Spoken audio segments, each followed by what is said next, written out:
Hello, and welcome back to the 11 Steps to Sirius JoY audio lecture series. I'm your heartfelt host and your sensei to Sirius JoY, Christopher Witecki. Welcome back to our series, my friend. This is episode 6, step 4, I Belong. Well, episode by episode and step by step, we are climbing up our pyramid of truth, our consciousness known as the 11 Steps to Sirius JoY, and the 11 steps necessary to manifest reality. In our last episode, we talked about step 3, I believe. This is the power of your belief structure, how you believe and where beliefs point to, and how beliefs are essential in the story of creation and us manifesting our own reality on Earth. One thing I failed to bring up, though, was the character in our royal court of characters when it comes to I believe.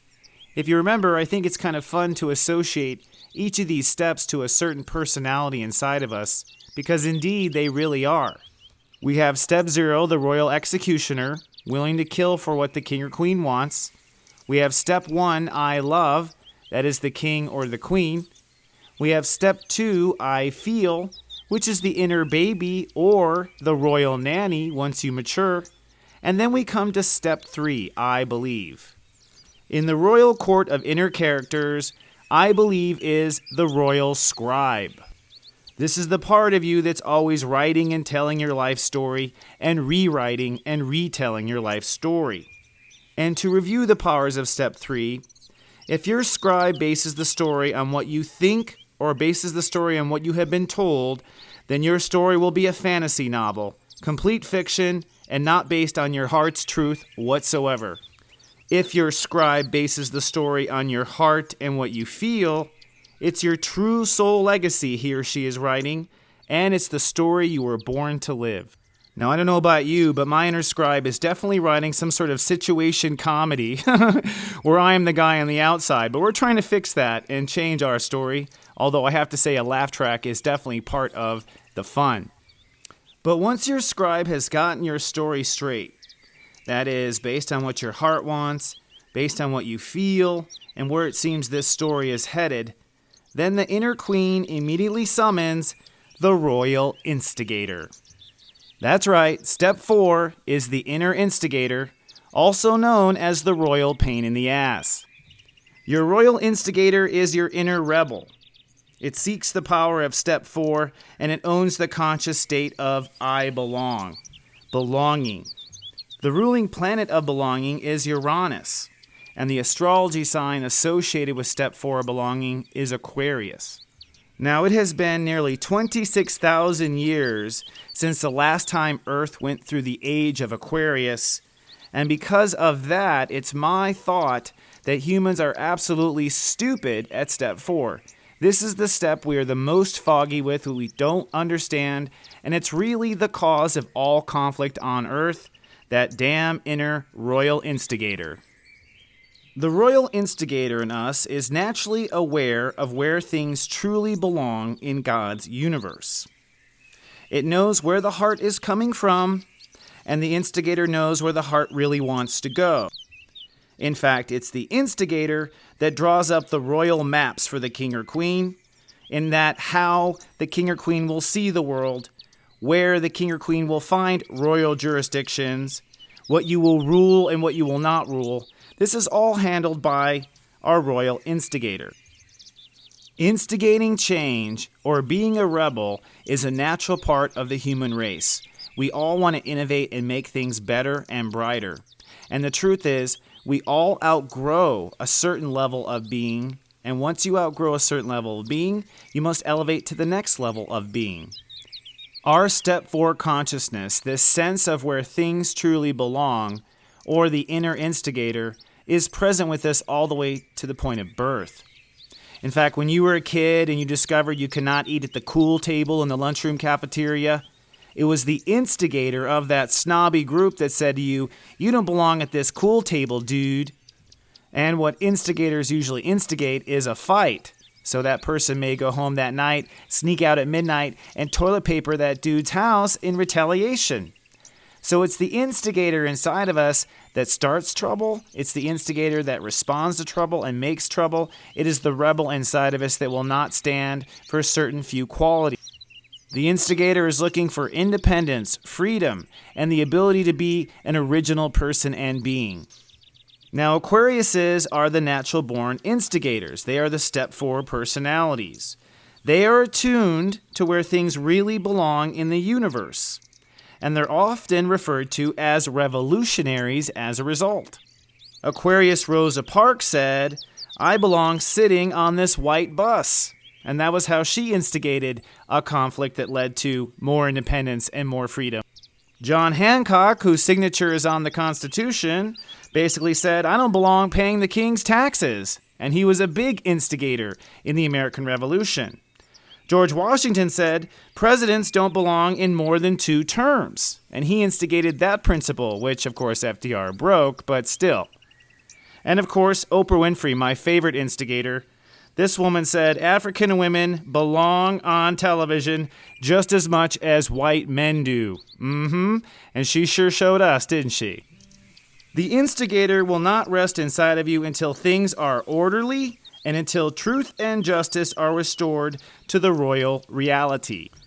This is how the royal instigator earned its nickname as the royal pain in the ass. This is the part of you that can be a total rebel and a recluse. If things are out of order, that inner instigator will nag you, will sabotage your plans, will say too much to somebody, will push someone's buttons without meaning to, will play useless games with others' emotions, and will taunt. It's that part of you that will be that rotten little kid at certain times. The instigator is the part of us that's willing to do anything and everything up to a revolution in order to basically restore galactic harmony. So it is the instigator that is a part of our natural human instinct to survive. And I think a lot of our instincts come from the instigator. So remember, this is the part human beings don't quite get. We don't quite get the age of Aquarius. We don't quite get step 4, I belong. And really, this is what the 11 steps teach, that there is a process to finding our harmony, following the steps. It's my theory that the way God allows for every person in the universe to manifest anything they want and everything they want, there's one simple condition. Whatever you manifest has a designated place in space and time. You could manifest anything you want, but it belongs in a certain place in space and time. Everyone may have their wish. Basically, where something belongs is determined by the heart or the king or queen, step 1. It is from what you love that determines where you belong. This is really the law of attraction in action, step 4. What you love and where you belong is the secret behind the law of attraction. So, according to step 4, if your heart desires to experience, let's say, cannibalism, well then you belong in the jungles of Fiji. If your heart wants to experience vegetarianism, then you belong in the cement jungles of Whole Foods Market. Depending on what your heart loves, determines where you belong. Basically, God has time and space available for everyone who wants to experience everything, as long as you adhere to the law of attraction, step 4, or what we also call God's natural order. Now, this is where people's egos get in the way and mess it all up. I don't think Christians belong telling Muslims who to pray to. I don't believe women belong serving men. I don't believe poor people belong being repressed by the rich. I don't believe African Americans belong getting pulled over or frisked by the police more than Anglo Americans. And you may ask, well, how do you know, Sensei? How do you have an opinion on this? How do you know God's natural order? And the answer is, God's natural order is based on what you love and what you feel and what you believe in. What you love, feel, and believe in, step 1, 2, 3, of course, in the sacred space of step 0, is where you belong. Do most people's hearts believe that women are here to serve men? Absolutely not. Their heart doesn't believe that. It's the ego that pushed for that. Do most people believe and feel in their heart that the poor people should stay poor? No, if you ask your heart, it doesn't want those people to be poor. It just doesn't want to pay for it, right? Does your heart really think that African Americans should get pulled over more? No, That's you basing it on fear and not what your heart is telling you. If you ask your heart, it'll tell you everything is fine. People cross boundaries and do the wrong things because they're not listening to their heart. And I would argue that these people who do atrocities in these certain moments against other people are not listening to their heart. I can't believe their heart really wants to do that. I believe other steps are talking before their heart. So really, all of the world's atrocities and greatest sins are due to the royal instigators out there not listening to their hearts or their king or queen, but listening to other parts of themselves, such as their fears, step 0, or based on their controls and laws, step 8, or they're listening to war and violence at step 9, or they're not even basing it on their crying inner babies. They're ignoring their inner babies, and so they're feeling like they belong in something with turmoil. Now, currently, we're in the age of Pisces, and we're heading for the age of Aquarius, step 4. This is going to be what we learn for the next 2,000 years, the art of belonging. So don't feel bad if you don't get it. I think that's where we all are. But in this last age of Pisces, all of our belonging has really been drawn by step 7, our perceptions of God. We haven't really been connected by step 1. We really haven't been looking to our hearts to lead us. In simple terms, if a notion or idea does not originate from the heart, it really doesn't belong in God's creation, period. What the 11 steps will show you is that our heart needs to be determining everything. Our heart determines where we belong, and from where we belong, we move all the way up to manifestation and making it real. Therefore, step 4, or the age of step 4, is really the final step to human enlightenment. This is the one step we must understand out of all the 11 steps and the secret hidden step to Sirius JoY. So let's break this down to some practicality for your own manifestations. Like I said at the beginning of this series, it might be a great exercise for you to attempt to manifest something in your life or manifest a change using the 11 steps to Sirius JoY. Now, up to step 3, which was our last episode, looking at your royal scribe's story. If your soul story does not come from the heart or does not feel right to you, you will not end up where you belong, period. You just won't. You'll end up where you don't belong for you to discover that you don't belong there, and that will put you on the route of looking for where you do belong. And that's how step 4 works. You will break down until you break through. It's kind of an all or nothing sort of deal.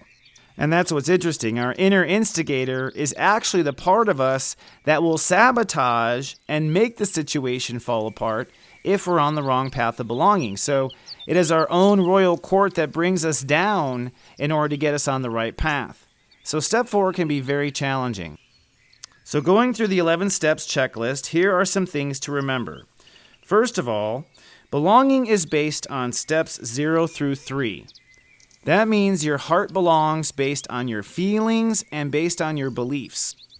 Belonging is not based on ideas, step 5, or any laws, step 8, or any actions that you observe, step 9. Those steps actually come after you've chosen belonging. That means with belonging, you're only going to know you're on the right path by the love you feel and what you believe. That's it. What you love, what you feel, and you believe, that's the only way you know you're on the right path. Now, one mistake I see clients make, and also viewers, anyone that I have the opportunity to look into their lives and understand, is that other parts of our royal court are usually what gets in the way of true belonging. In other words, we skip steps. We skip certain steps, we don't determine where we belong, and we jump to conclusions, step 8, or we jump to ideas, step 5, before we really analyzed, do we love it and we feel it, do we believe in it? Those 3 simple steps that come before step 4. So your heart might say, I belong being rich. And Sensei says, no, rich is actually a label, step 5, and it's based on material abundance, step 10. Those are other things. What you really belong is feeling abundant. You belong feeling abundant. You belong feeling like there's no worry in the world. You belong feeling like you have to not worry about eating. You belong feeling something. You can't say in the manifestation, I belong being rich. Another example is, I belong being famous. No, that's another label based on material abundance, step 10. You belong feeling a connection to your society. You belong feeling like everybody knows you. You belong feeling this experience. And what will happen is this belonging will lead to similar experiences or the one of fame, but not at this early stage of building your manifestation. At this point, it's just a feeling you want to feel. Probably the most popular problem with belonging has to do with people in love. I'll hear clients or people say, I belong with this man or I belong with this woman. I just know it. They were born for me. And I say, no, you belong feeling like you do when you're in the presence of this man or woman. You belong feeling that love you feel with them. We will have to see what the universe brings to make it happen. Now, one of the downfalls of step 4 is you have to actually wait and see if you were right. Your heart will say, okay, I belong in this direction, but you won't really know until step 8 if you're going to decide, and you won't have the facts or the manifestation until step 11. So in the process of belonging, you have to go with what comes and follow it through. The reason why there is this blind spot, I think, is because human beings don't know their heart well enough. This is the first age we're starting to actually get to know our heart, so we have no clue if we belong with what shows up right away. We have to kind of see it through, almost like monkeys, and get hurt and go back to square one. I think once a person gets really savvy and begins to know their heart, then they can identify immediately that they belong with something as soon as it shows up. Now, another rule to step 4 is once you figure out where you truly belong, like your heart identifies and it shows right up at step 4, you have to protect it. And sometimes people really fail to protect it. Like I'll have clients say, oh, I belong with a certain man that makes me feel right. And along comes someone and they're not quite sure if they're the right person. At first they feel right, they go along, they start to commit, but over time they're not really loving the experience. It's not really feeling good, but they haven't said to themselves, you know what, I don't belong here. Even though their feelings and their heart are telling them that this doesn't work, they don't belong, they ignore, what their belonging tells them because they want it to work out.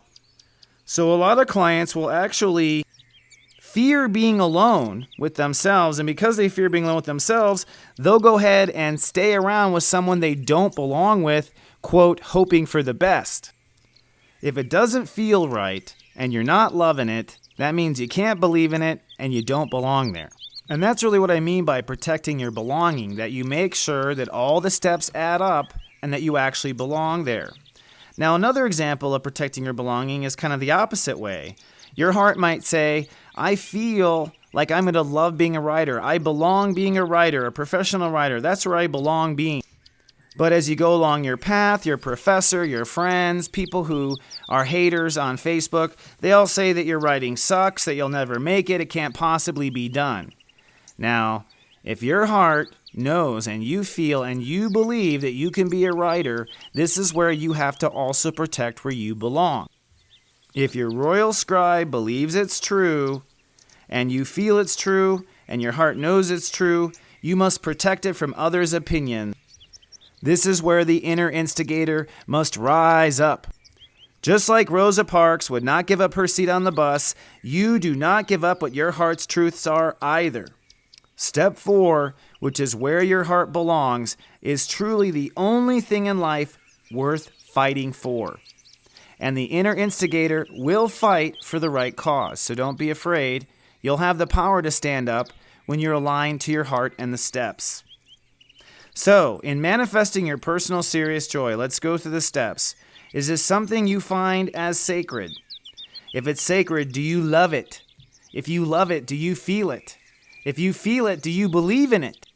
As soon as you truly believe, it's been my evidence and my experience as sensei that where you belong shows up almost immediately. Just like I said, as soon as you complete one step, you immediately move to the next. And you might think law of attraction happens at step 11. Nope. There is this step 4 process that makes sure you either end up with where you belong or you end up with where you don't belong, which is a ticking time bomb. So we have to understand where we belong, and the universe will manifest that first option.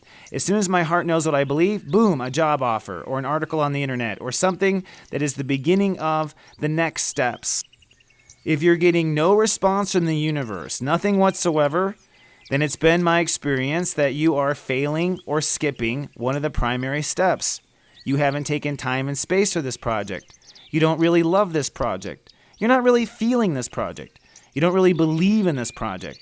And if you don't get some sort of response from the universe or the next step to take, one of those steps is not working, because as soon as you truly believe, you will see where you belong. It will be quite clear. And once where we belong shows up, it's now time to implement step 5, what we think, also known as the Royal Court Jester. That will be our next episode, my friend. Until then, go instigate your heart's desires and discover where you truly belong. Remember, I love you, and to live, love, be. Live, love, be.